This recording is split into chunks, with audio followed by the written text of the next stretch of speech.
बिस्मिल्लाहिर्रहमानिर्रहीम। अस्सलाम वालेकुम नाज़रीन, प्रोग्राम सिटी 10 में मैं हूँ आपकी मेज़बान अना यूसुफ। उम्मीद आप ठीक ठाक होंगे। वीकेंड ये जो सुबह का टाइम होता है क्योंकि छुट्टी होती है सब लोग, ख़ास तौर पे स्टूडेंट्स को। सो हम लोग तो यहाँ पे हैं ही, स्टूडेंट्स को ख़ास तौर पे क्योंकि छुट्टी होती है तो सब लोग जो हैं वो लेट नाश्ता थोड़ा सा करते हैं।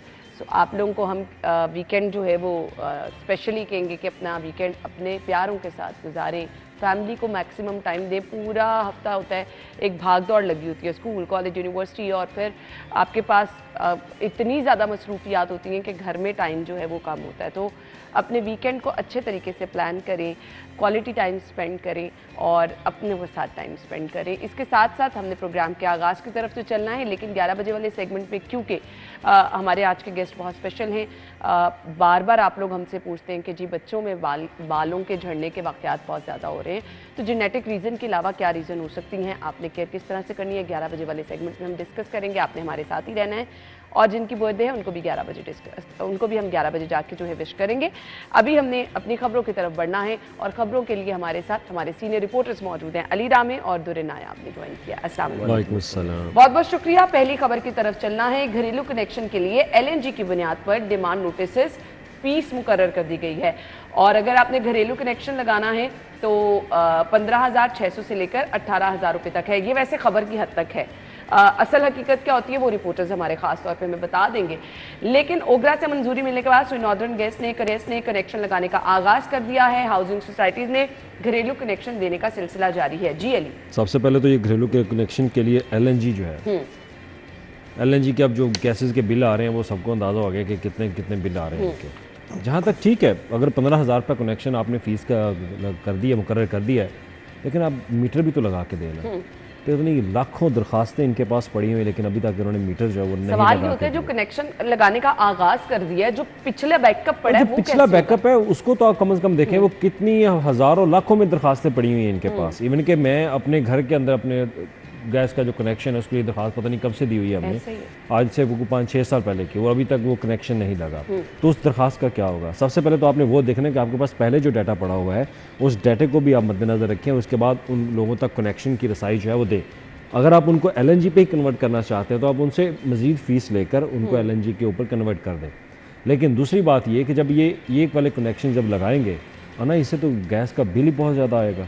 वो अभी स्टिल बहुत ज्यादा आ रहा है, अभी स्टिल आ रहा है ना, स्टिल आ रहा है। अब देखिए ये गैस LNG के ऊपर कन्वर्ट करके लोगों को जो बिजली के बिल भेज रहे हैं, लेकिन आगे ऑप्शन बिजली की कीमत से भी ज्यादा, बिजली की कीमत से भी ज्यादा है ही नहीं गैस, तो आपके पास ऑप्शन यही है कि आपने LNG पे जाना है। दुरे नायाब, लेकिन पहले हमने बेदरेग इस्तेमाल किया, आपने सुई गैस का वो इस्तेमाल किया जो शायद मेरा ख्याल दुनिया के किसी कोने में ना होता हो। आपने गाड़ियों में लगा दी, वैगनों में लगा दी, बसों में लगा दी। वो टाइम मुझे याद है। बिल्कुल, आपने कमर्शियल हर चीज़, मतलब घरों में अगर गैस चल रही है कोई ज़रूरत नहीं तो आप गैस हीटर चली जा रहे हैं 24-24 घंटे। आपने इतना वसाइल का बेदरेग इस्तेमाल किया कि अब तो हम इस कैफियत में जाएंगे। LNG में हमें पहले ही शिफ्ट हो जाना चाहिए।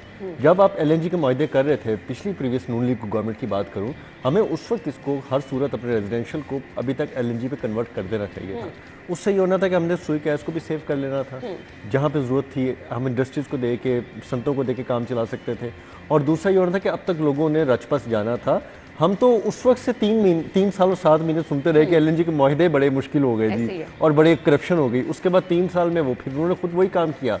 अब पूरी दुनिया में जो इन्फ्लेशन है उसका इम्पैक्ट भी आना है। पूरी दुनिया में जो महंगाई का तूफान आ चुका है इस वक्त, तो उसमें हम तो पता नहीं कहाँ खड़े हैं। हमें भी ये भी वर्ल्ड रैंकिंग में जाना चाहिए कि पाकिस्तान उस महंगाई के तूफान में किस नंबर पे खड़ा है।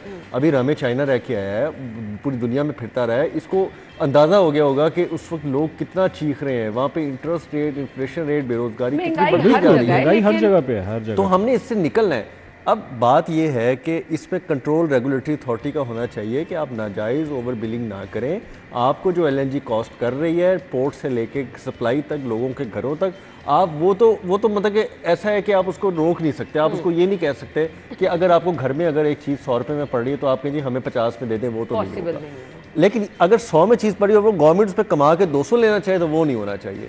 होना यही है कि आपको LNG पे जाना पड़ेगा, सारे कनेक्शन LNG पे हो जाएंगे। आपकी जो मौजूदा लाइंस हैं उन्हीं को LNG के ज़रिए कन्वर्ट करके आप जो मीटर्स हैं वो तब्दील करेंगे। अब नए सिरे से दरख्वास्त लेने का उस पर तो लागू हो जिसने नहीं लगवाया अभी तक। है। जो करोड़ों लाखों एप्लीकेशनें पड़ी हैं पूरे पाकिस्तान में, उनका क्या बनेगा? उनको तो ये नहीं होना चाहिए। और ऑलरेडी जो यूजर्स हैं उनको तो आप फैसिलिटेट करें कि भाई आप हमारे तरफ आ रहे हैं, आप सुई गैस को छोड़ें, हम आपको LNG पे कन्वर्ट करते हैं, हम आपको ये बेनिफिट देते हैं। पूरी दुनिया में ये होता है। हमें उल्टा कहा जा रहा है कि आप 15,600 रुपए 10 मरले तक को दे दें, 18,000 उससे ऊपर दे दें, और यहाँ पे भी दिहाड़ियाँ लगेंगी। लोगों का क्या कसूर है? और वो जो लंबी लाइनें लगेंगी वो देखें ना, आप उनकी विल पे तो उनको शिफ्ट नहीं कर रहे ना। आप रिसोर्सेज आपके पास नहीं है, चीजें आपके पास नहीं है, लोगों को आप नाक में दम कर दिए। कमर्शियल जो LNG बाहर बिक रही है सिलेंडरों में, मैं तो वो यूज करता हूँ, अपने खलील हमें भी वो यूज करता है। वो हालात समझ ही नहीं आ रहे होते। लेकिन अल्लाह का शुक्र है कि अब बिलों के हालात देख के ना जो कनेक्शन वाले मैं कह रही हूँ आप हम बहुत अच्छी सूरत में जा रहे हैं। बिल, क्योंकि आप अगर LNG यूज कर रहे हैं ना तो आपको पता है कि आपने पूरे महीने में इतनी यूज कर ली है, और बंदा एहतियात से भी यूज कर लेता है। और गैस तो आप जितनी मर्जी एहतियात करके कर लें, बहुत मुश्किल है, और बिल जो है वो सब। अच्छा, मैं एक चीज़ और ऐड करना चाह रहा हूँ कि जो लोग सोलर पे कन्वर्ट हो चुके हैं, जो लोग सोलर पे एट ग्रेड चला रहे हैं या अपने सिस्टम को वो ले गए हैं मीटरिंग पे, नेट मीटरिंग में, यकीन करें वो लोगों ने अपने चूल्हों को इलेक्ट्रिक कन्वर्ट करना शुरू कर दिया है। तो और मैंने उनसे पूछा कि मैंने कहा यार ये क्या साइंस है? मतलब कि मैं अगर बात करूं सरकारी दफातर में तो ऑलरेडी इलेक्ट्रिक चूल्हे ही यूज़ होते हैं, तो बदल ही नहीं करते ना। अब मेरा LD है, वहाँ पे तो कोई गैस का कनेक्शन नहीं है, लेकिन वो इलेक्ट्रिक चूल्हे यूज़ करते हैं, चाय बन रही है 24 घंटे। तो लोगों ने अपने सोलर सिस्टम का बेस्ट फ़ायदा उठाते, लोड मैनेजमेंट करते, अपने वो इलेक्ट्रिक चूल्हों में चले गए हैं, और इलेक्ट्रिक चूल्हों की एफिशिएंसी बहुत बेहतर है। यूरोप, अमेरिका में और चाइना में भी शायद आप यूज़ करते रहे। इजादी चाइना की, इनोवेशन ही चाइना की, चाइना ने निकाला था। वो इलेक्ट्रिक अपने जो चूल्हे हैं, वो स्टोव है, वो यूज़ करते हैं। उसके बाद अपनी एनर्जी की जो इलेक्ट्रिसिटी की कंजम्पशन उनकी वो भी कम है, मतलब उनकी वोल्टेज बहुत कम वो लेता है, तो उसको कम वोल्टेज की ज़रूरत है। उसके बाद वो अपना स्टोव जो है वो यूज़ कर सकते हैं। तो ये बिल्कुल बात ठीक है, आपको अपनी मैनेजमेंट जो है वो करनी पड़ेगी। अगर आप इस दौर में, महंगाई के इस दौर में अपनी सेविंग करना चाहते हैं, सेविंग मतलब ये नहीं कि सेविंग अपनी पॉकेट की, अपनी कंजप्शन की अगर सेविंग करना चाहते हैं तो उसके लिए आपको मैनेजमेंट करनी पड़ेगी। जिनके पास पैसा है, जो जिनके पास बजट है वो तो कर लेंगे, लेकिन मसला ये है कि जिनके पास नहीं है उनके पास उसके लिए हल क्या होगा? उसके लिए हल ये होता है, फिर गवर्नमेंट आपके लिए अनाउंस करती है, लाइक नवाज शरीफ सेहत कार्ड, नवाज शरीफ हिम्मत कार्ड, नवाज शरीफ किसान कार्ड, फिर आपको नवाज शरीफ कार्ड जो है वो मिल जाएगा। परेशान सबर कार्ड भी है जो लोगों को सबर कार्ड भी निकाल देंगे, वो जरूरी है ज़्यादा। लेकिन सवाल ये, LNG पे तो चले गए, अब क्या हम ये भी माइंड अपना बना लें कि जो बिल आ रहे हैं उससे डबल बिल आएंगे?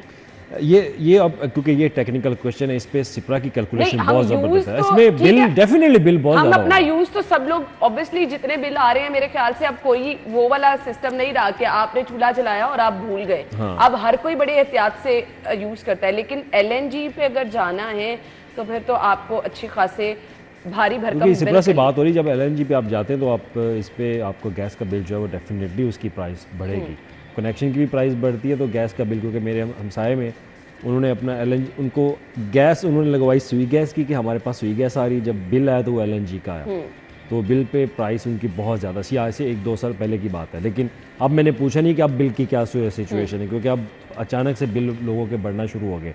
अब किसी को 60,000, किसी को 40,000, किसी को 50,000 का बिल आ रहा है। हालांकि वो कहते हैं कि हमारी इतनी गैस की कंजम्पशन नहीं, हमने इतनी इस्तेमाल नहीं की, लेकिन उसके बावजूद उनको बिल जो है वो बढ़ा के, बिलों में भी ज़्यादा से ज़्यादा वो जो टैक्स नेट लगा देते हैं, अजीब सा टैक्स जिसका आपको पता भी नहीं होता, वो तो अब लोग समझना, और फिर हमें ही कहा जाता है, और फिर हमें ही कहा जाता है कि पाकिस्तान की आवाम जो है वो टैक्स चोर है, वो टैक्स नहीं देते। तो अब ये बिजली के बिलों में, इलेक्ट्रिसिटी के बिलों में आप इतने आप बचत कहाँ से करना चाहें, ये चीज़ें आपकी बचत होने ही नहीं देती हैं। ब्रेक का कहा जा रहा है, ब्रेक के बाद आपको ज्वाइन करेंगे हमारे साथ।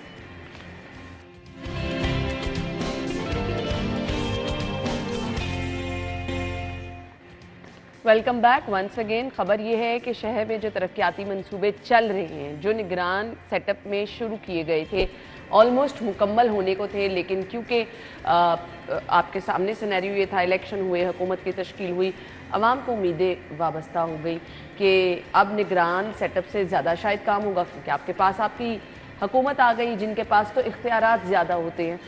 अब सवाल ये है कि वो जो आवाम ने उम्मीदें लगाई थी और जो आवाम को आपने सब्ज़ बाग दिखाए थे, वो तो शायद अभी टाइम काफ़ी लगेगा उसमें, उनकी हकीकत तक आने में पता नहीं कब तक होगा।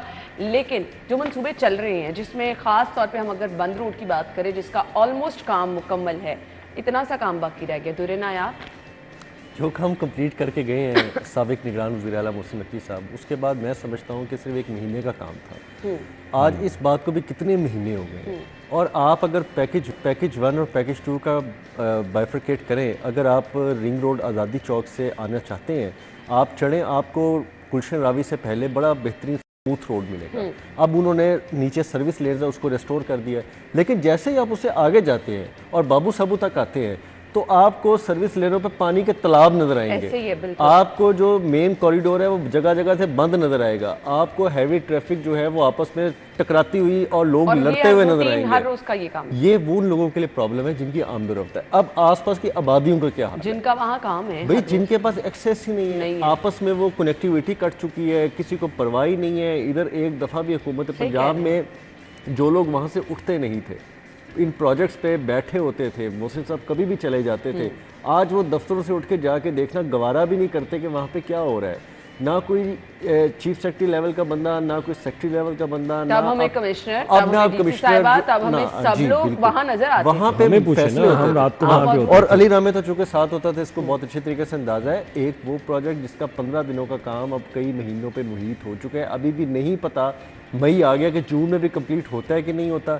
सेकेंडली रिंग रोड को देख लें आप, रिंग रोड भाई ये ठीक है, मान लिया प्रोजेक्ट डिले, आप ये बताएं तखीर की वजह क्या है? क्या फंड्स में रुकावट है? तखीर की 2 वजूहत हैं कि मार्च में आपको याद होगा कि इन्होंने फंड्स अप्रूव किए और फंड अप्रूव करके उन्होंने कहा कि जी मार्च तक ये गवर्नमेंट है, उसके बाद ये हम इसको कंप्लीट करके जाएंगे, चीज़ें उन्होंने मंजूर कर दी। इन्होंने फंड्स ही जारी नहीं किए और आज तक लाइबिलिटी जो है वो 1.5 अरब के करीब बंद रोड पे पड़ी है। वहाँ पे जो कंट्रैक्टर्स की लाइबिलिटी है वो 60-70 करोड़ों पे जा चुकी हैं, उनसे पैसे मार्केट में नहीं दिए जा रहे। आपको आज कोई 50-60 हज़ार का उधार नहीं देता, उनको 55 करोड़ का सामान, 50-55 करोड़ का उन्होंने मार्केट से सामान उठाया हुआ है पैसे देने को, अपने दफ्तर बंद करके गायब हो गए। और हालात ये हैं कि ये पैसे देने के लिए जो लकीरें निकलवा रहे हैं वो फंड्स जो एलोकेट भी हैं, मंजूर भी हैं और फिजिकल निगरान हुकूमत छोड़ के भी गई थी, और ये वो नहीं दे रहे। अभी भी इस प्रोजेक्ट पे 1 अरब रुपए इन्होंने बड़े मुश्किल से ईद से पहले जारी किया। क्या इनको क्या कोई पर्सनल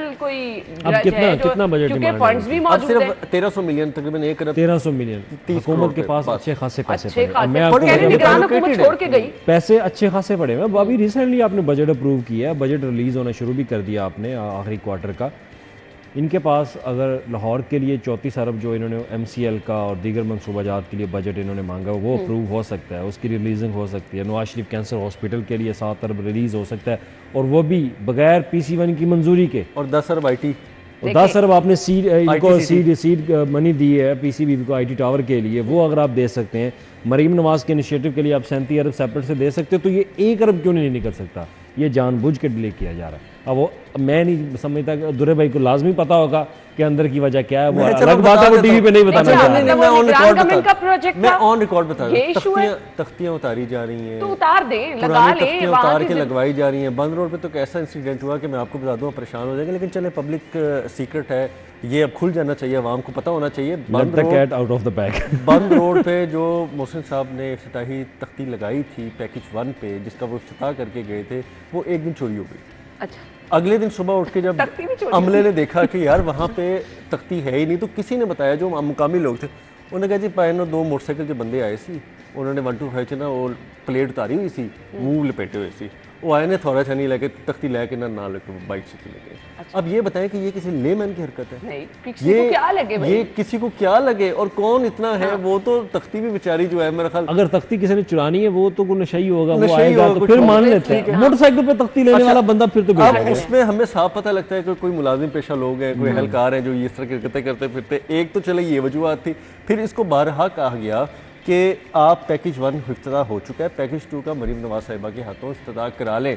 लेकिन सरकार के कुछ खुशामदी अफसर हैं, मैं तो अक्सर उनका खुल के जिक्र करता हूँ, रामे तो शायद ना करें क्योंकि उनसे मिलना भी होता है। उन खुशामदियों का यह ख्याल था कि नहीं आप हम पूरा करवाएंगे आपसे। एक तरफ वो है, चले छोड़े, हम नया मोनूमेंट जो है ना बाबू साहब की तरफ बनाते हैं, और पूरा हम आपके हाथों ना मरीम नवाज साहिबा के हाथों करवा देते हैं। इसी तरह की हरकत इन्होंने रिंग रोड पे की कि रिंग रोड पे जिसका तकरीबन 90% काम कंप्लीट हो चुका था, तख्ती लग चुकी थी, तो दुआ पड़ी गई थी, वहां पे पैरेलल एक एक्सरसाइज की गई, उसी डिजाइन पे मरीम नवाज साहिबा की तख्ती लगवाई गई, वहीं पे एक्सरसाइज करके 9 अप्रैल का वाकया मुझे आज भी याद है। पूरी तैयारी वो खबरें उड़ी, इधर उधर हो गई, सोशल मीडिया पे लोगों ने जो है ना वो पूरे नश्तर चला दिए, तो ये कहीं ब्रेक लगी। फिर 28 अप्रैल को इफ्तिताह रखा गया। 28 अप्रैल को भी यही हुआ कि वल्लाह आलम क्या मामला था, क्यों टल गए। अब ये जो है ना बात आके जा रही है 15 या 18 मई को, अब ये इस पे दोबारा इफ्तिताह, लेकिन इफ्तिताह होना है जी। अब वो जिद बन गई। कर ले क्या है, मशीनरी और सारा अमला मौजूद है, हाथ पे हाथ रख के बैठे कि वो भी नहीं आ रहे। वो स्लो डाउन है ना, देखिए काम 15 दिनों का था, वो सुकून से बैठे हैं। उन्होंने कहा ठीक है अब 20 दिन हमें मिल गए, अयाशी करें, एंजॉय करें। निगरान हुकूमत भी होता था कि 15 दिन का काम होता था, आपको 5 दिन दिए जाते थे, पता उनको होता था काम 15 दिन का, लेकिन इतना उसको एक्सपीडिएट कराने के लिए उसके दिमाग में 5 दिन डाला जाता था ताकि वो 15 दिन का काम 10 दिन में 12 दिन में कर लेंगे, लेकिन पीछे से गिनती चलाई जाती थी। यहाँ तो आगे से गिनती चल रही है, कोई पता नहीं किसी ने बनाना है नहीं बनाना। आप सीबीडी का ये प्रोजेक्ट देखिए, आपका जो वाल्टन रोड कितने दिन से बंद पड़ा है, मेन रोड बंद पड़ी है, किसी को परवाह नहीं है। और हालांकि हमने पिछली अगर कारकर्दगी सीबीडी की देखे तो किस तरह से काम हुए वो भी सामने है, और वहां भी 3 अरब रुपए का डेफिसिट है। निगरान सेक्टर के प्रोजेक्ट में जो काम किया गया वो सीबीडी के पास फिलहाल पैसे नहीं है, लेकिन कह रहे हैं कि शायद पैसे आ रहे हैं। वो जो काम किया गया वो एनएलसी ने दिया, आगे प्राइवेट कॉन्ट्रैक्टर्स थे, उसमें भी डेफिसिट 3 बिलियन का अदायगियां करनी है। अब ये जो प्रोजेक्ट्स लेट हो रहे हैं, अमाउंट तो डबल हो जाएगी, 4 महीने 5 महीने मजीद लेट होते हैं, तो मुझे तो ये बता दें कि फिर इनके ऊपर तो पैसे डबल ट्रिपल। देखें ना, दो बातें यही है कि एक तो फंड, मैं एक आखिरी बात करूंगा कि फंड मिल जाता तो टाइम से काम हो जाता। दूसरी बात, जो एक्सेस काम रोक के जो कॉन्ट्रैक्टर अपनी कॉस्ट बेयर करता है वो बाद में चार्ज भी करता है, फिर वो उस पर एस्केलेशन डालता है, उस पर महंगाई पता नहीं क्या क्या डाल देता है, और वो उसका लीगल राइट होता है। तो हमें ये भी नुकसान हो रहा है अफसरशाही की। और इसमें जब उनकी लागत दुगना होती है ना, तो लागत दुगना के लिए वो फिर आपको गवर्नमेंट को कहता है आप PC1 रिवाइज करें, PC1 रिवाइज होता है, PC1 रिवाइज के ऊपर भी कमीशन कमाया जाता है। ये ऐसे पैसे नहीं मिलते, सिंपल सी बात है। पैसा कॉन्ट्रैक्टर ने भी लेना है, उसने पैसे दे के लेने। ये सीधी बात टीवी के कैमरे के सामने मैं कह रहा हूँ। शुक्र है रामे ने माना कि आप पैसे रिलीज कराने के लिए भी पैसे देने पड़ते हैं। आप कॉन्ट्रैक्टर अकाउंट्स ऑफिस में जाएगा, फाइनेंस के पास सबसे पहले जाएगा, फाइनेंस से वो रिलीजिंग करवाएगा ऑनलाइन, फाइनेंस वालों को खुश करेगा, फाइनेंस के बाद वो जाएगा AG ऑफिस में। AG ऑफिस अपने चेक क्लियर करवाने का 5% वो भी हो सकता है, अब रेट 10% भी हो गया, पहले 5% चलता था। तो जब इतनी सारी चीज़ें होगी तो उसने वो सारी चीज़ें लगा के बीच में फिर उनको देनी है। फिर जब PC1 रिवाइज होता है तो उसकी भी कोई ना कोई कॉस्ट निकाल के वो डिमांड की जाती है कि भैया इतनी हमारी परसेंटेज आप साइड पे रखें, और ये इस परसेंटेज को वो कानूनी समझते हैं, वो गैर कानूनी नहीं समझते। अच्छा, एक और चीज़ जो मैं हमेशा हाईलाइट करते करते भूल जाता हूँ, दिन में इतनी खबरें होती हैं मैं फंसा होता हूँ। आपको याद होगा शादरा प्रोजेक्ट बनवाया गया, उसमें मेट्रो बस का जो स्टेशन था वो रिलोकेट किया गया, अब 1 महीने से वो तैयार खड़ा है।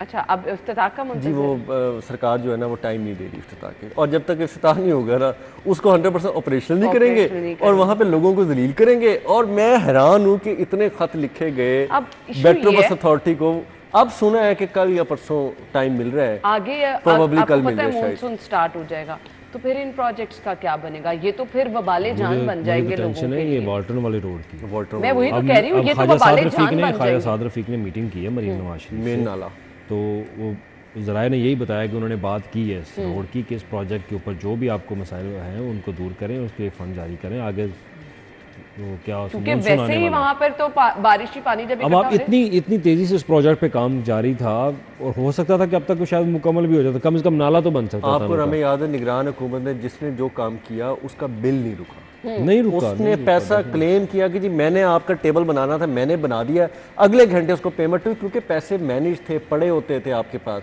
रुकावट नहीं थी, रुकावट कोई नहीं थी। अब और जरूरत भी किसी की नहीं थी। रुकावट अब भी कोई नहीं है, आप ये मान लें। रुकावट किस किस्म की रुकावट है, मुझे ये बता दें। रुकावटें बड़ी है ना, रुकावटें क्या होती है ना, रुकावटें बहुत ज्यादा होती हैं। आप नियतों की बात कर लेंगे वो मैं मान लूंगी अली, रुकावटें बहुत ज्यादा होती हैं। आपने हर की बात कर ले, डेफिनेटली आप नियतों की बात कर ले, इसके अलावा नियतों को छोड़ने हिस्से की बात है। प्रोजेक्ट किसी का, वो कह रहे कि अब किसी ने जो किया उसको हम अपने तरफ लेकर आने के लिए हमें कुछ चाहिए, सिंपल सी बात। अच्छा, वो हमारे तख्ती की बात भी नहीं है। पहले ये परसेंटेजें होती थी, एक महकमा था उसमें ना परसेंटेज नहीं होती थी, ठीक है, वो भी हमारे एक दोस्त गए वहाँ पे, सीनियर ब्यूरोक्रेट है, उन्होंने जाके वहाँ पे परसेंट मुकर्रर कर दी। अच्छा, वो भी रामे का एक बड़ा शदीद महकमा है। तो अब वो जाते थे ना, वो कहते यार महकमा नहीं है। वो पीएनडी की बात करो, चले क्या ढकी छुपी बात है। वो कहते हैं कि जब जाते हैं ना पीएनडी में कोई भी चीज़ लेके, तो वो वहाँ पे भी हमें अब कुछ लोगों को खुश करना पड़ता है। तारीख में कभी ऐसा नहीं हुआ था, ये भी बैठा गवाह, मैं भी गवाह हूँ, पीएनडी में नहीं होता था। अब पीएनडी वाले भी कुछ लोग बस फिर अब जो एक ट्रेंड चल रहा होता है सब लोग उसी पे फॉलो, सब हिस्सों की वजह से ये प्रोजेक्ट डिले का शिकार है। सिंपल वाज़ेह बात ये है। लेकिन आप ये सोचें, बंद रोड की बात करें, वॉल्टन की बात करें, अवाम कितनी परेशान है। ये अवाम की फलाह के मंसूबे होते हैं, फिलहाल अवाम के लिए वबाले जान बन गए। रिक्वेस्ट है हुकूमत वक्त से, रिक्वेस्ट है सीएम साहिबा से कि ये बर वक्त मंसूबे मुकम्मल करके अवाम की जान को रिलीफ दे दें। जो लोग वहाँ पर बेचारे गरीब लोग हैं ना, असल में ज़िंदगी उनकी ख़राब हो रही है। ये वॉल्टन से जिन्होंने हर रोज़ गुजरना है, आगे अगर मानसून की बारिशें शुरू हो जाती हैं 15 दिन तक, 1 महीने तक, तो फिर अवाम क्या करेंगे? हादसात होते हैं इतने ज़्यादा। सो ये मंसूबे अगर मुकम्मल ना हुए तो बहुत सारे मसाइल इससे पैदा हो सकते हैं। अवाम तो ऑलरेडी मुश्किलात फेस कर ही रही है। ब्रेक के बाद ज्वाइन करेंगे हमारे साथ।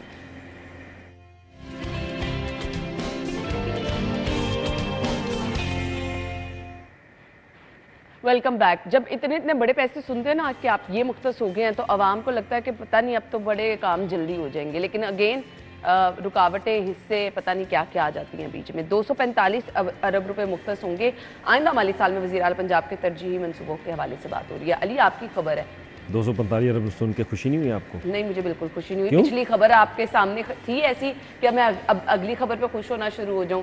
वो भी पैसे भी मंजूर हैं, पैसे पड़े भी हैं, पता नहीं क्या कुछ हो रहा है। तो इस पे अब पीएनडी की फुर्तियां आप चेक करें कि 245 अरब रुपए वो अगले माली साल के बजट में एलोकेट भी करने जा रहे हैं। और उन्होंने सिंपल सी बात, उन्होंने पीएनडी वालों ने सीएम को कहा है, आपको कोई परेशान होने की ज़रूरत नहीं, निगरान दौरे हुकूमत से ज़्यादा स्पीडी काम आपके दौर में होगा।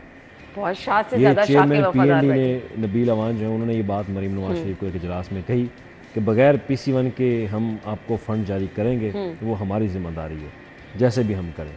आप मंसूबे लेकर आए, हम उनके लिए बहुत बड़ी कौन ब्रेकिंग से न्यूज़ है, ये मंसूबे? बहुत बड़ी ब्रेकिंग बजट न्यूज़ जो है। हाँ। 7 जो अरब मेरिट की रिलीज बातें कर करते दिए, हैं। 7 अरब रुपए रिलीज कर दिए देखना, ये नवाज शरीफ हॉस्पिटल के ये लिए। मेरिट की बातें करते थे। ये कहते थे जी कि हम विदाउट प्रोसीजर लैब्स, हम कोई ऐसी नहीं कानूनी कर सकते। कोई प्रोसीजर नहीं नहीं तो अपनाया फिर जा रहा। तो मुझे- मरीम, अब नवाज शरीफ कैंसर हॉस्पिटल के प्रोजेक्ट को देख लें आप। उसका अभी तक मैंने उस पर तसल्ली से मैंने 200 लोगों से बात की है कि आप विदाउट PC1 की अप्रूवल की आप कैसे बजट रिलीज कर सकते हैं। उन्होंने कहा ये पॉसिबल ही नहीं है, इसकी रूल्स में गुंजाइश ही नहीं है।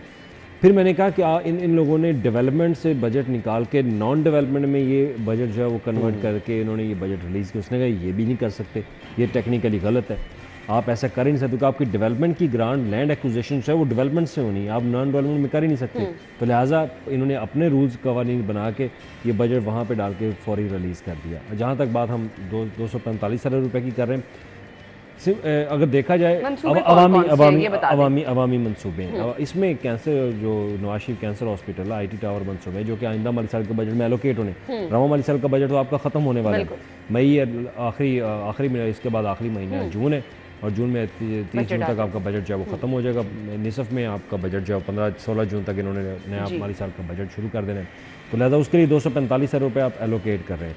अब इसमें 80 बिलियन जो है वो आप हेल्थ सेक्टर के लिए वो एलोकेट करने जा रहे हैं। तो हेल्थ के अंदर जो मंसूबा जाता है, इनके सबसे बड़ा प्रोजेक्ट जो इनका एक ब्रांडिंग प्रोजेक्ट जो है वो नवाज शरीफ कैंसर हॉस्पिटल, जिसके ऊपर 30 अरब रुपए इन्होंने खर्च करने हैं। IT सिटी को उसके बाद BHU है, बेसिक हेल्थ यूनिट जो है इनके, वो फील्ड हॉस्पिटल जिनका इफ्ताह भी कर दिया है, उसके लिए 2 अरब सालाना जो है वो लगाए जाएंगे। एक व्हील ऑन क्लिनिक के नाम से हॉस्पिटल मजीद बढ़ाए जाएंगे। इनकी एक जो आप कहते हैं ना कि ऑपरेशन एंड मेंटेनेंस की जो कॉस्ट है उसके ऊपर, और इसके बाद हेल्थ कार्ड को दोबारा उसको उसमें मैनेजमेंट कर रहे हैं, बेहतरी कर रहे हैं, तो उसमें रिवाइज्ड होगा कि वो किस तरह से काम करेगा। मेडिसिन के ऊपर बजट जो है वो लेके आ रहे हैं। और उसके बाद IT का शोबा, IT के शोबे के ऊपर मरीम नवाज़ का बहुत फोकस है। इसमें मैं उनको यकीनन कि मैं उनको क्रेडिट दूंगा कि IT के ऊपर मरीम नवाज़ का बहुत ज़्यादा फोकस है। 100 बिलियन वो सिर्फ IT के ऊपर जो है वो फोकस कर रही है। और इसमें आपकी IT की जो ग्लोबल सर्टिफिकेशन है वो यहाँ से करवाना चाहते हैं, उसके लिए 1 बिलियन उन्होंने डिमांड की है।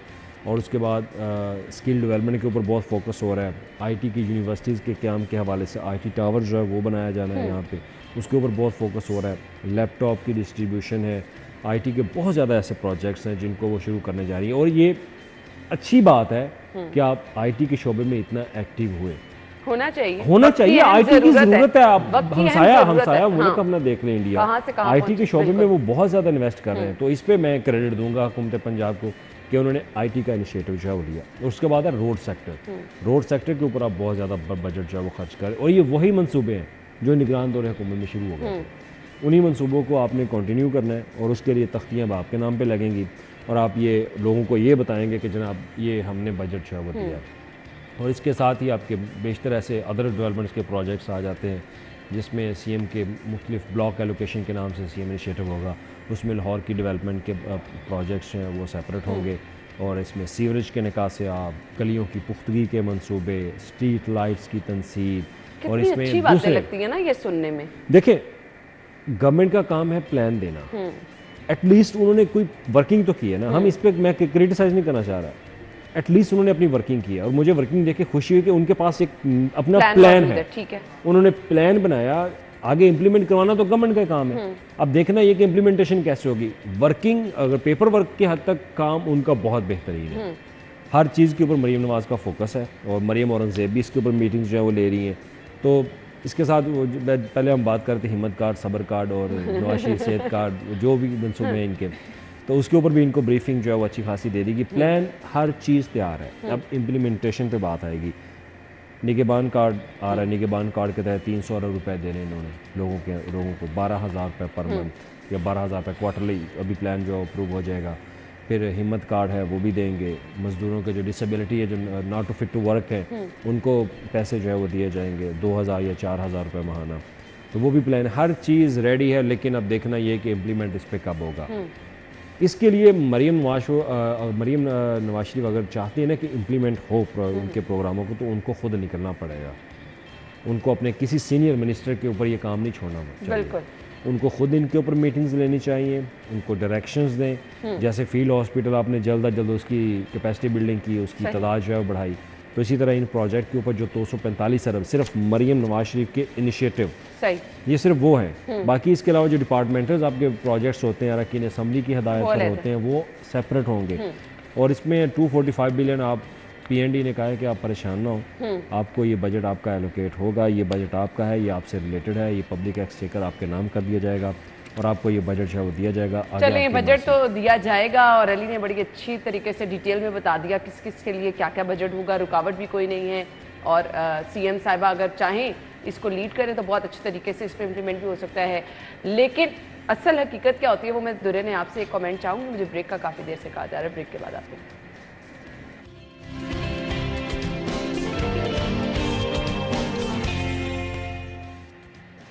Welcome back. 245 अरब रुपए बड़े अच्छे तरीके से अली ने बता दिए कहाँ कहाँ पे होंगे, कैसे खर्च होंगे, और आवाम के लिए क्या क्या उससे ज़बरदस्त। वो ये वैसे ख्वाब लग रहा था जैसे अली सब कुछ बता रहे थे। दुरे ने आप ये इतनी आसानी से सब कुछ हो जाएगा? देखिए, मैं समझता हूँ, और रामे भी, जब मैं भी कुछ दिन CM के साथ जब कुछ मंथ्स रहा और ये भी रहा, तो फिर मैं समझता हूँ कि मैं 800 वाला सूट भी पहनना पड़ेगा और 1500-2000 वाले जॉगर भी पहनने पड़ेंगे।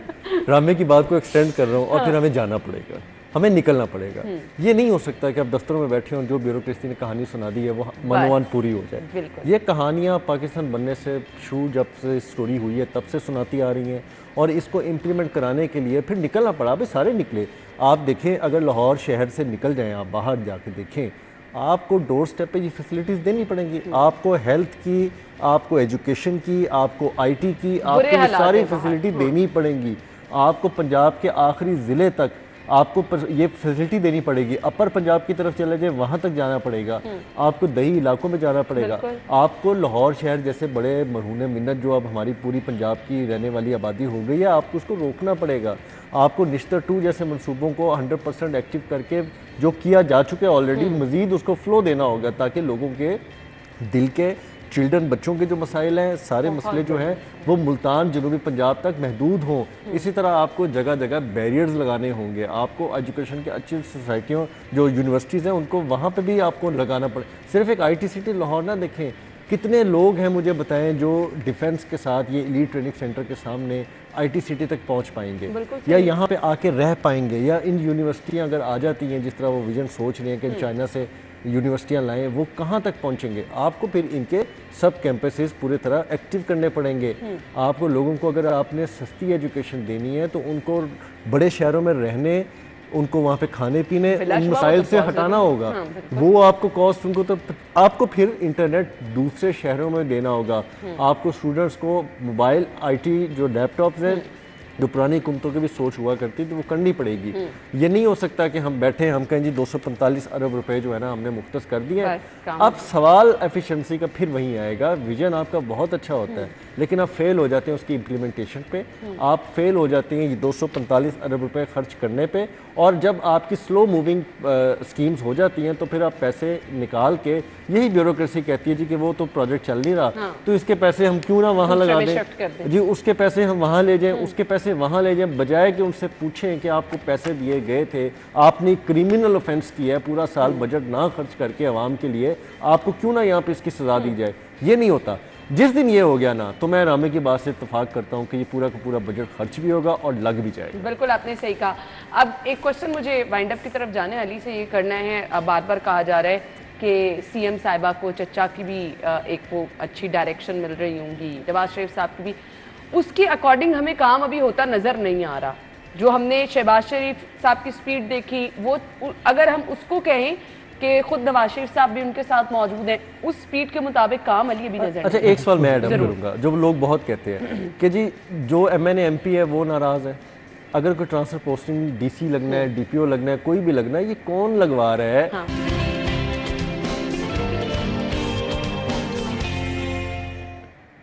शो में आपको खुश आमदीद कहेंगे। मैंने प्रोग्राम के स्टार्ट में कहा था बड़े अहम टॉपिक पे हम गुफ्तगू करने वाले हैं। बहुत सारे पेरेंट्स परेशान रहते हैं कि बच्चों में बाल गिरना जो है वो बहुत जल्दी, बहुत छोटी एज में स्टार्ट हो जाता है। सो इसकी रीज़न क्या है?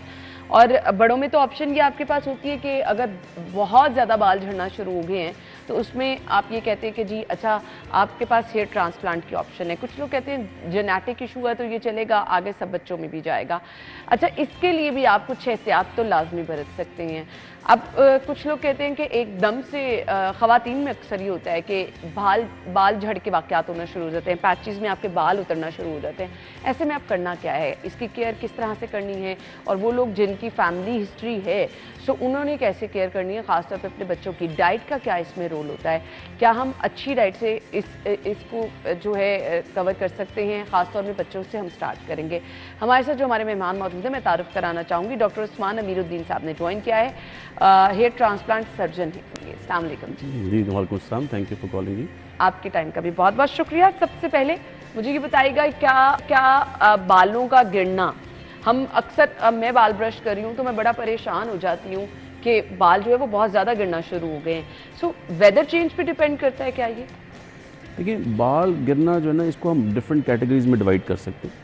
एक एनवायरमेंटल रिलेटेड हेयर फॉल है, एक डेफिशिएंसी आपकी डाइट रिलेटेड जो पैटर्न्स हैं उसकी वजह से है, या आपकी डेली जो एक्टिविटीज़ हैं, नींद का पूरा ना होना, या आपकी जो डेली की एक्टिविटी उसके मुताबिक आदत है। उसके अलावा फिर आपने कुछ वैसे फंक्शन से अटेंड करते हैं या किसी गैदरिंग बहुत ज़्यादा आपकी है, सोशल गैदरिंग बहुत ज़्यादा है, तो लोग फिर आयरनिंग करते हैं, बालों को स्ट्रेट करते हैं। तो ये सारी फैक्टर्स अगर कंसिडर किया जाए तो हमें उस रूल आउट करना है कि कौन से पेशेंट के अंदर या कौन से बंदे के अंदर ये चीज़ प्रॉब्लम है। अगर हम उसको डायग्नोज नहीं कर पाते तो हम उसकी ट्रीटमेंट की, उसकी रूट कॉज तक नहीं पहुंच सकते। तो अगर पेशेंट आपको हेयर फॉल के लिए आ जाता है, हम उसको डायरेक्ट अगर ट्रीटमेंट लिख देते हैं, तो जब हम उसकी कॉज नहीं मालूम कर रहे तो वो हेयर फॉल तो नहीं रुकेगा। तो उसका कॉज फाइंड आउट करना बहुत ज़रूरी है, और वो ट्रिगरिंग फैक्टर जो है उसको रोकना बहुत ज़रूरी है। उस पर काम किया जाएगा। मुझे ये बता दें कि कब आपको परेशान होना है? नॉर्मल है बाल, अगर आप ब्रश कर रहे हैं, अगर आप शावर ले रहे हैं, बाल वॉश कर रहे हैं तो बाल तो गिरेंगे, तो थोड़ा बहुत होता है। लेकिन परेशान कब होना है? जब आपको लगे कि भाई अब आपको जाने की जरूरत। इसमें मैं दो चीज़ें देखता हूँ जी। हर इंसान के अंदर ना एक सिक्स सेंस मौजूद है। एवरीबॉडी फील्स लाइक कि अगर नॉर्मल हेयर फॉल नहीं है और ये ज़्यादा हो गया है, इसका मतलब है कि there is now something to worry about. वो कैसे सबसे इंपॉर्टेंट हो सकता है? आप सुबह उठें तो तकिए के ऊपर बाल गिरना स्टार्ट हो, आपको बहुत सारे नजर आएंगे। वो अब एक इंडिकेशन है कि नॉर्मल हर बंदे को तो बाल नहीं गिरता तकिए के ऊपर पड़ा होता, तो ये एक इंडिकेशन बहुत ज़्यादा हो सकती है। दूसरा, जब आप नहा रहे हैं और शावर किया है और जब आपने कंघा किया, तो अगर गुच्छा बहुत बड़ा आ गया है तो फिर आप समझ सकते हैं कि this is one of the reason, हमें उसको रूल आउट करना बड़ा ज़रूरी है। लेकिन अगर बुकिश नॉलेज के मुताबिक 50 to 100 हेयर फॉलिकल्स अगर आपके बाल गिर भी जाते हैं तो वापस रिवर्ट होंगे, तो वो आ जाते हैं, ग्रो करते हैं, क्योंकि एक साइकिल है बालों के ग्रो करने का। तो हम उसको ये नहीं कह सकते कि भाई अगर ये बाल गिर गए हैं तो ये नॉर्मल पैथोलॉजिकल फेज में चला गया, ये फिजियोलॉजिकल भी हो सकता है, तो वापस रिवर्ट भी हो जाते हैं। लेकिन अगर वो रिवर्ट नहीं होते then that is another reason कि आपने उसकी तरफ ट्रीटमेंट की तरफ लाजमी जाना। सही, बच्चों में बाल गिरने के वाक़यात बहुत ज़्यादा रूनुमा हो रहे हैं, रीज़न कि बच्चों में मैं समझता हूँ अगर हम इसको क्लासीफाई कर लें बच्चों की एजेस के अंदर, पहले 5 साल का बच्चा है या 5 से 10 साल का और 10 से 15 साल की, ये बेसिक हम कंसिडर करते हैं टीनेजर्स और बच्चों के अंदर। कुछ जेनेटिक फैक्टर्स हैं जिसमें एक कुछ बच्चे हम देखते हैं बाय बर्थ ही उनके बिल्कुल ही बाल बहुत कम होते हैं, कुछ बच्चों के बहुत अच्छे बाल होते हैं। अब कुछ बच्चों में हम कंपैरिजन करने लग जाते हैं ना, फलां के बच्चे के तो बाल 4-5 माह की उम्र में अच्छे खासे आ गए थे, हमारे बच्चों के अभी बाल नहीं आए। सो उसकी क्या रीज़न होती है? उसमें मैं भी कंसिडर ये करूँगा कि इसमें पेरेंट्स का बहुत इंपॉर्टेंट रोल है। जब बच्चा ग्रो कर रहा होता है तो पहले 5 साल में तो बच्चों को इतनी समझ नहीं होती, जब 3 से 5 ईयर्स में आता है तो जब माँ का इंटरेक्शन है अपने बच्चे के साथ और बाप का इंटरेक्शन है, कोशिश करें उसकी चीज़ों को अंडरस्टैंड करें। वो जो बात करना चाहता है और जो प्रेजेंट करना चाहता है उस चीज़ को अंडरस्टैंड करें। उसकी बात को जब अंडरस्टैंड करेंगे वो स्ट्रेस लेवल में कम जाता है। तो बहुत सारे फैक्टर, उसको भूख लगने का जो सिस्टम है वो भी कम हो जाता है। बच्चा बहुत सारा सोचता है, वो ग्रूमिंग एज है, 5 से 7 साल के अंदर बच्चों की ग्रूमिंग करनी है, ब्रेन डेवलपमेंट है। अगर आप उसको अच्छी तरह डील करेंगे तो वो स्ट्रेस से बाहर आएगा। और जब आप उसकी अंडरस्टैंड करते हैं चीज़ों को तो वो आपके साथ खाने में भी इन्वॉल्व होगा, आप उसको कहीं भी आउटिंग में भी लेके जाएंगे वो इन्वॉल्व होगा। जितना उसकी बॉडी फ्रेश होगी, माइंड फ्रेश होगा, उसकी बॉडी वर्क करेगी। तो ये तो साइकोलॉजिकल इंपॉर्टेंट है। सेकेंड थिंग इज आप उसकी डाइट का खास ख्याल रखिए। अगर कोई बच्चा कोई चीज़ नहीं खा पाता है कि ये आप उसको फोर्स करते हैं कि ये चीज़ खाएं, उसको ज़रा अवॉइड कर लें। और अगर वो चीज़ पसंद करता है खाने के लिए उसकी तरफ लेके जाएं। लाजमी नहीं कि जंक की तरफ लेके जाएं, लेकिन डू ट्राई कि आप उनको हेल्दी फूड्स, जिसमें फ्रूट्स हैं, वेजिटेबल्स हैं, मिल्क बड़ा इंपॉर्टेंट है, एग्स हैं, तो ये सब चीज़ें आप इस्तेमाल कर सकते हैं। आई एम होपफुल कि बच्चों में बहुत इंपॉर्टेंट फैक्टर। अच्छा, अब अगर आपका बच्चा 10 साल के करीब है, स्कूल गोइंग है, तो मुसलसल उसके बाल गिर रहे हैं, क्या करना है आपको? ये एक बहुत वेरी गुड एज है।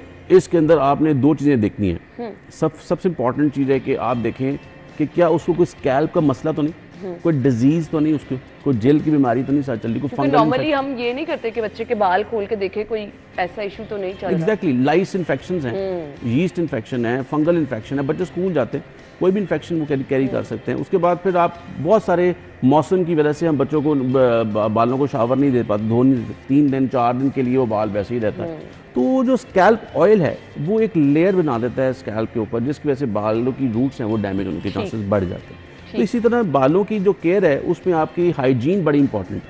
अच्छा। तो ये 10 साल का बच्चा अपनी हाइजीन मेंटेन कर सकता है बहुत अच्छा, अगर आप उसके पेरेंट्स अच्छी तरह गाइड करते हैं। He is one of the two learn to listen कि वो क्या कहना चाहते हैं। तो हाइजीन मेंटेन करें, उसकी डाइट का खास ख्याल रखें ताकि वो टाइम के ऊपर वो खाना खा सके। और ज़रूर नोट करें पेरेंट्स या टीचर्स कि भाई बच्चे को अगर क्लास में या घर में खारिश वगैरह हो रही है तो ज़रूर किसी डॉक्टर के साथ हमें अप्रोच करें उसको। ठीक है। अब बड़ों में तो ऑप्शन ये होती है ना कि हम हेयर ट्रांसप्लांट की तरफ आना शुरू हो जाते हैं, हम दूसरी ऑप्शंस की तरफ जाते हैं। अगर बच्चों में बाल आ ही नहीं रहे हैं, बच्चों के बालों की ग्रोथ हो ही नहीं रही है, ट्रीटमेंट कौन सी होती है? उसमें स्टीरॉइड्स की ट्रीटमेंट हम लोग बच्चों को देते हैं और उसमें लोकल एप्लीकेशन होती है, वो अप्लाई कर सकते हैं। मोनोक्सिडिल एक है, वो भी यूज़ की जा सकती है। और अगर एंटी फंगल है, कोई इन्फेक्शन चल रहा है तो फंगल ट्रीटमेंट साथ ऐड करें।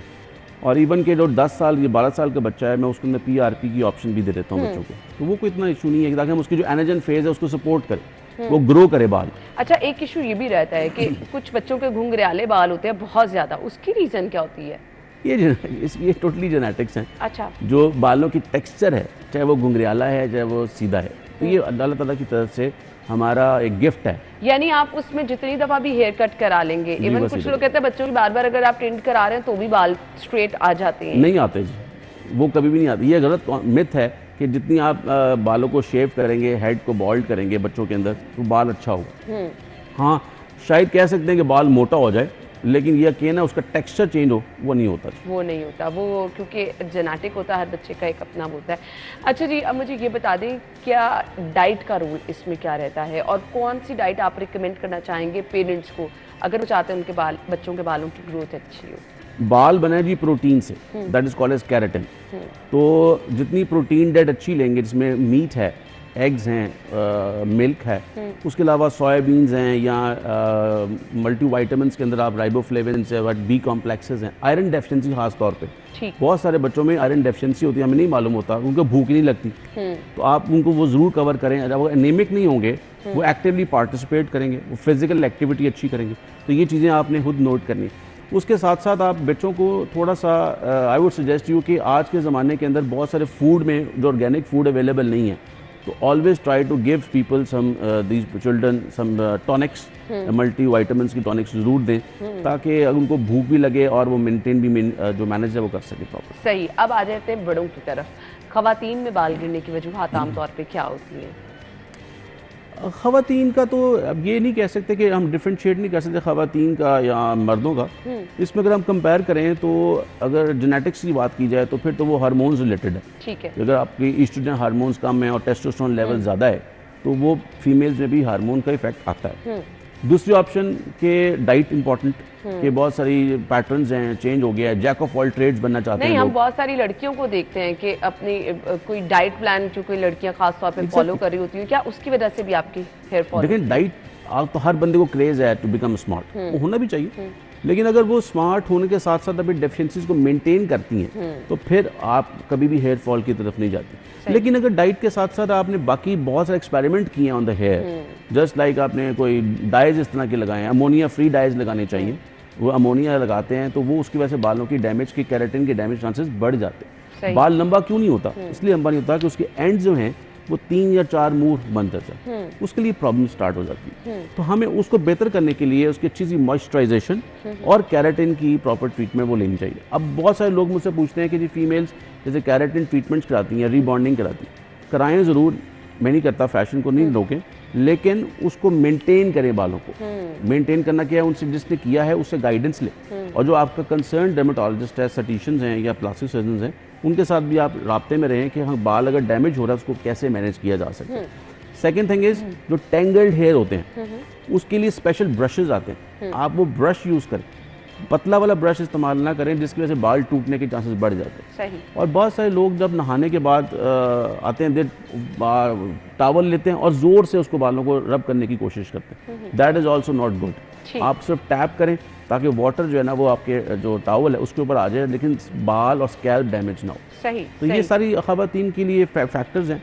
और सबसे इम्पॉर्टेंट चीज़, क्योंकि बाल लंबे होते हैं ख़वातीन के, तो वो कोशिश करती हैं कि 2 दिन के बाद या 3 दिन के बाद वॉश कर लेती हैं। लेकिन मेरी सजेशन है कि जिनका बालों का खुद महसूस करती हैं कि उनके सर पे ऑयल ज़्यादा है और बाल एक दिन छोड़ने से ना धोएंगी तो वो बाल बहुत ज़्यादा ऑयली हो जाता है, तो आई वुड सजेस्ट यू कि एक दिन से ज़्यादा लेट ना करें। बालों को जितना अच्छा रखेंगे, फ्लॉन्टी रखेंगे, उसको वेंटिलेट करने देंगे तो बाल आपका साथ देंगे, बाल अच्छे रहेंगे। आपके ग्रे हेयर की क्या वजूहात होती हैं खास तौर पे छोटी एज में? ग्रे हेयर के बारे में जी अगर हम इस पर 2 बातें करें तो इस्लामिक पॉइंट ऑफ व्यू से भी बात की जा सकती है और आपकी डेफिशिएंसी जेनेटिक्स के बारे में बात की जा सकती है। तो जेनेटिक्स में तो अगर ग्रे हेयर आ जाता है तो वो तो आपके जीन्स में शामिल है, उसको तो हम नहीं रोक सकते। लेकिन कुछ मिथ्स इस तरह चल रही है मार्केट में कि जी जिसकी चांदी आ गई तो वो एक जन्नती है, या जैसे भी सिस्टम है। और ये भी कहा गया है कि जहाँ जहाँ जिस लेवल पे बाल आता है उसके डिफरेंट उन्होंने पैरामीटर्स को डिस्कस किया गया।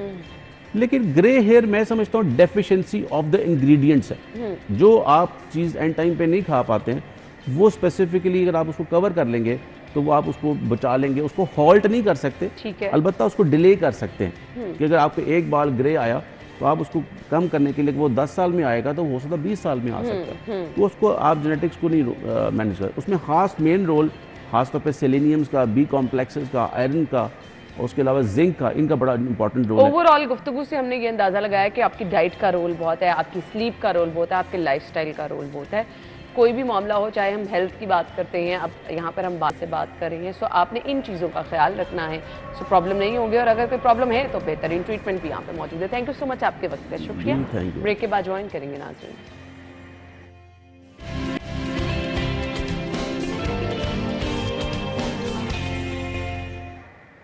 स्टूडियो में आपको एक बार फिर से खुश आमदीद कहेंगे। नाज़रीन, अभी हमने हेयर फॉल के हवाले से बात की। कुछ चीज़ें होती हैं लाजमो मलजूम होती हैं और आप चाहते हैं कि आप खूबसूरत भी दिखे, दिलकश भी दिखे। अब ऐसे में बहुत सारी लड़कियां जो कि ऑफिसेज जाती हैं, बहुत सारी लड़कियां जो कि यूनिवर्सिटीज़ जाती हैं, सो उनकी कोशिश ये होती है कि रूटीन की वो ड्रेसिंग करें जो अच्छी लगे। अब अच्छी ड्रेसिंग के साथ हल्का फुल्का मेकअप भी हो तो वो बहुत ज़्यादा अच्छा लगता है। अब जब आती है बात मेकअप की, तो आपने अगर रूटीन में कुछ ना कुछ करना है तो आपको अपनी स्किन की केयर सबसे पहले करनी है। उसके बाद वो मेकअप कैसा होना चाहिए, क्योंकि डे टाइम में आप अपने ऑफिस जा रही हैं, डे टाइम में आप अपने बहुत सारी टीचर्स हैं, बहुत सारी यूनिवर्सिटीज़ में स्टूडेंट्स आते हैं, सो मेकअप होना कैसा चाहिए आपका रूटीन का, जो आपकी स्किन को डैमेज ना करे और आप दिलकश भी नज़र आएँ। इसके साथ साथ बहुत ज़रूरी एक ये चीज़ है कि मेकअप आपका शादियों वाला कैसा होना चाहिए, ये आपको समझना ज़रूरी है। रूटीन का कैसा होना चाहिए, ये चीज़ें जो हैं, और फिर ट्रेंड को फॉलो करना। लोग कहते हैं कि जी ट्रेंड में आजकल ये चीज़ें चल रही हैं, सो समटाइम आपको वो नहीं सूट कर रही होती हैं, आपकी स्किन के अकॉर्डिंग नहीं होती हैं। सो ये सब चीज़ें हम डिस्कस करेंगे। हमारे साथ हमारे जो मेहमान मौजूद है, मैं तारुफ कराना चाहूँगी जी। ज़रवा ने ज्वाइन किया है, मेकअप आर्टिस्ट है, वेलकम कहेंगे। अस्सलाम वालेकुम। वालेकुम अस्सलाम। थैंक यू सो मच, बहुत बहुत शुक्रिया आपके वक्त के लिए। मुझे बता दें, मेकअप हमने बहुत सारे लोग कहते हैं कि अच्छा जी मेकअप थोड़ा बहुत होना भी चाहिए, लेकिन वो ऐसा भी ना हो कि बस आपके चेहरे पे रखा हुआ नज़र आ रहा हो। आजकल तो वैसे ज़ीरो मेकअप चल रहा है, सो क्या रिकमेंड करेंगे वो लोग जो कि चाहते हैं कि अच्छा मेकअप करके सुबह के टाइम अगर वो ऑफिस जा रहे हैं, अपनी यूनिवर्सिटी जा रहे हैं, किन चीज़ों का ख्याल रखना है? सबसे पहले तो अपनी स्किन केयर का ख्याल रखना बहुत ज़रूरी है। And yes, age matters a lot. आप किस एज फ्रेम में जो है फॉल कर रहे हैं। आप स्टूडेंट हैं तो of course you are under 20, आप हाउसवाइफ हैं, यू मस्ट बी ओवर 25 और समथिंग लाइक दिस। तो आपको इन एज ग्रुप में रहते हुए अपनी स्किन केयर करनी है, और जितनी अच्छी आप स्किन केयर करेंगे उतना लेस अगर आप मेकअप यूज़ करेंगे तो यू आर वेल डन। तो दिस इज़ द थिंग जो सबसे पहले आपने अपने जहन में रखना है। अब लेस मेकअप में, रूटीन के मेकअप में आपके पास बेसिक कौन कौन सी चीज़ें होना ज़रूरी हैं जो आप कहें कि अगर आप लेस मेकअप कर रहे हैं, रूटीन का आपका मेकअप है, तो आपके पास ये 3-4 चीज़ें होनी चाहिए? अगर बिल्कुल हम 3-4 चीज़ों की बात करेंगे तो of course we should have a very nice good BB cream, एक मॉइस्चराइज़र, उसके साथ एक लिपस्टिक, ब्लश, और आजकल जो ब्लश हैं वो लिक्विड में चूँकि चल रहे हैं तो वो बहुत अच्छे रहते हैं, और उसके साथ आपका एक मस्कारा, ये सब चीज़ें होना बहुत ज़रूरी है। आई मेकअप हो भी सकता है और आई मेकअप नहीं भी हो सकता है। आप आईलाइनर ना भी यूज़ करें, आप काजल पेंसिल आप लगा लें, या सिंपल सा आप हल्का सा एक ब्लैक सा या डार्क ब्राउन सा कलर देके उसको आप स्मच कर लें और बहुत अच्छा आप मस्कारा लगा लें। ब्लश ऑन आजकल बहुत चल रहा है लिक्विड में, और उसके साथ आप गुड ग्लोई हाइलाइटर आप लगा लें तो you are full, you are done. अच्छा, अब कुछ लोग बहुत ज़्यादा कंसर्न होते हैं, परेशान होते हैं, जिनका स्किन टोन थोड़ी सी डार्क होती है, तो उनको मेकअप के लिए ऑब्वियसली करना भी है, लेकिन बड़ा कॉन्शियस रहना पड़ता है, उसको मैनेज करना मुश्किल हो जाता है, उसको कैसे करना है?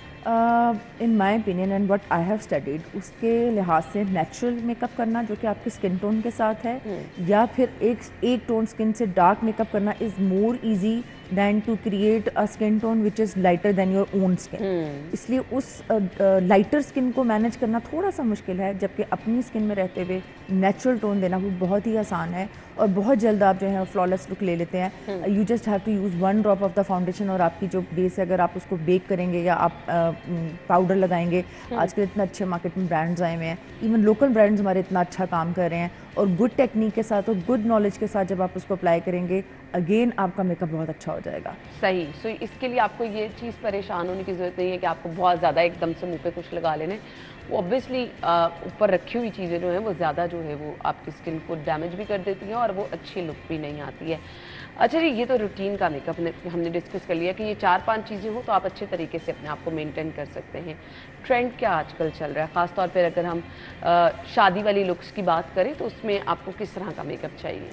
शादी वाली लुक्स, ओके, नाइस क्वेश्चन। शादी वाली लुक्स में बहुत ग्लॉसी और पिंकिश एंड पीचिश टोन के साथ जो है वो मेकअप चल रहा है, ठीक है। बहुत कम लोग जो हैं वो इस वक्त यहाँ पाकिस्तान में रहते हुए मैट लुक्स को पसंद कर रहे हैं, बट स्टिल मैट लुक्स की एक अपनी क्लास है, उसकी एक अपनी डिमांड है, उसका एक अपना क्लाइंट है। बट जिसकी हम ट्रेंड की बात करेंगे, ट्रेंड में तो ग्लॉसी लिप्स ही चल रहे हैं, लेस कंटूरिंग ब्राइड्स में, ठीक है, लेस कंटूरिंग और बहुत ज़्यादा ब्लश ऑन और हाइलाइटर के ऊपर जो है वो ज़्यादा फोकस किया जा रहा है। बहुत ज़्यादा ब्लेंडेड आईलाइनर के साथ 2 शेड मेकअप्स किसी ज़माने में चला करते थे, अब ऐसा कुछ भी नहीं चल रहा है। सिंपल स्ट्रेट लाइनर भी आप लगा सकते हैं, इवन विद इन द आई आप लाइनर लगाएं, आप विंग भी ना बनाएं, तो भी जो है वो ब्राइड्स में चल रहा है और लोग पसंद कर रहे हैं। सही। अच्छा, मुझे ये बता दीजिएगा कि ये तो ब्राइड्स की हमने बात कर ली, कुछ लोग शादियों पे शादी वाली दुल्हन की तरह ही तैयार होकर आते हैं। सो आपने जितना मर्जी हैवी जोड़ा पहने, आपका मेकअप होना क्या चाहिए? ये फिर बात आ जाती है आपकी पर्सनल चॉइस पे। बहुत सारे लोग वो पसंद करते हैं, जैसे ख़वातीन बहुत महंगा या फिर हैवी जोड़ा, बेसिकली पॉइंट होगा हैवी जोड़ा पहनकर अगर वो कोई शादी अटेंड करना चाह रही हैं, वो अपने लुक को क्या रखना चाह रही हैं, totally depends on her personal choice. May be वो बहुत हैवी जोड़ा पहनकर अपनी लुक को, बालों को बहुत स्लीक, मेकअप को बहुत न्यूड और टू द पॉइंट रखना चाह रही हैं, टोटली डिपेंड ऑन हर।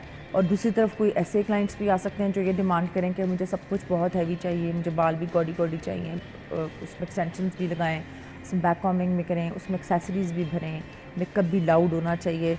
यहाँ पर हम आई मेकअप को हम कहते हैं कि अगर उसको एक्सटेंडेड कर दिया जाए तो हम उसको लाउड कहते हैं, लेकिन अगर यहाँ पर अगर सेंस की बात की जाए तो वो गोरे मेकअप को शायद लाउड कहते हैं। बिल्कुल ऐसे ही है। अच्छा, मुझे बता दें कि आपने अपने आप को मैनेज कैसे करना है, मतलब अगर आपकी आइज़ डार्क हैं तो लिप्स आपके लाइट होने चाहिए, लिप्स डार्क है तो आइज़ का मेकअप कैसा होना चाहिए, क्या रिकमेंड करेंगे? जो थ्योरी वाइज जो रूल है वो तो यही है कि अगर आप आइज़ को डार्कर करते हैं तो लिप्स को आप लाइट करें, अगर आप आइज़ को लाइटर करते हैं तो लिप्स को आप डार्क कर दें, ठीक है, वाइस वर्सा।